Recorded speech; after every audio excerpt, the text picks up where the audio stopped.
Salut à tous, donc c'est Pierre. Donc aujourd'hui on se retrouve pour parler donc d'une nouvelle chose. Donc on a vu dans la vidéo précédente tout ce qui est binding de propriété. Et maintenant on va voir donc le chemin inverse, tout ce qui est binding d'événements. Voilà. Donc on est parti tout de suite. Donc on va voir un peu dans l'architecture, un petit rappel. Voilà, donc on retourne directement dans le schéma d'architecture.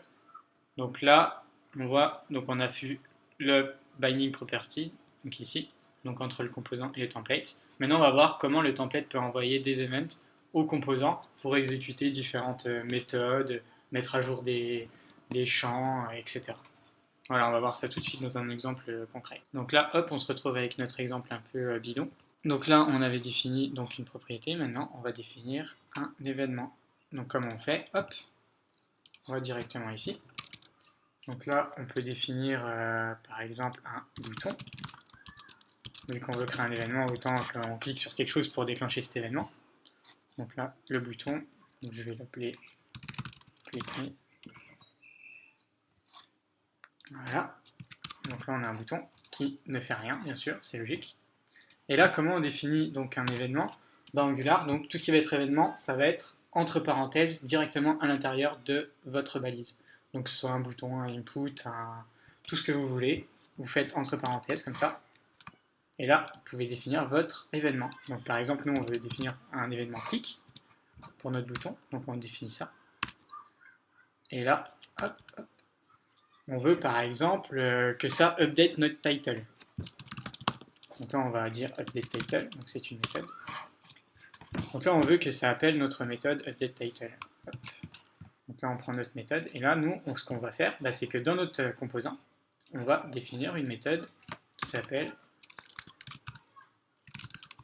update title, donc qui prend rien en paramètre.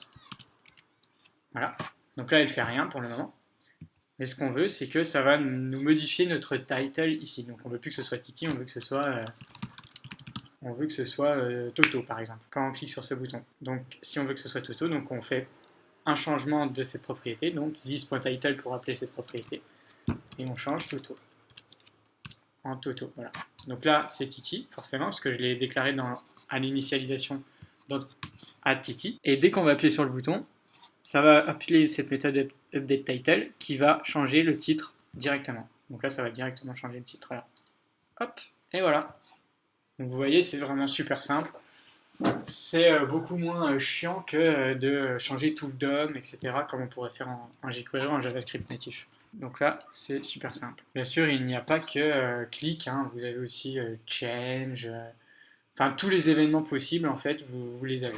Je ne vais pas tous les passer en revue, mais bon, vous doutez bien que ça ressemble fortement, fortement au JavaScript ou au jQuery au niveau du type d'événement que vous pouvez appeler. Voilà, donc cette vidéo touche à sa fin, donc maintenant vous savez binder les propriétés, binder des événements dans les templates. Donc dans la prochaine vidéo, on va voir tout ce qui est double weight data binding. Donc là, c'est vraiment quelque chose de spécifique au framework, qui est vraiment super intéressant, justement, qui combine les deux. Bon, je vous en dis pas plus, vous verrez ça dans la prochaine vidéo. Donc comme d'habitude, si vous avez aimé, lâchez un pouce bleu, abonnez-vous pour recevoir des notifications pour les prochaines vidéos, et partagez sur les réseaux sociaux pour en faire profiter un maximum de monde. Allez, salut!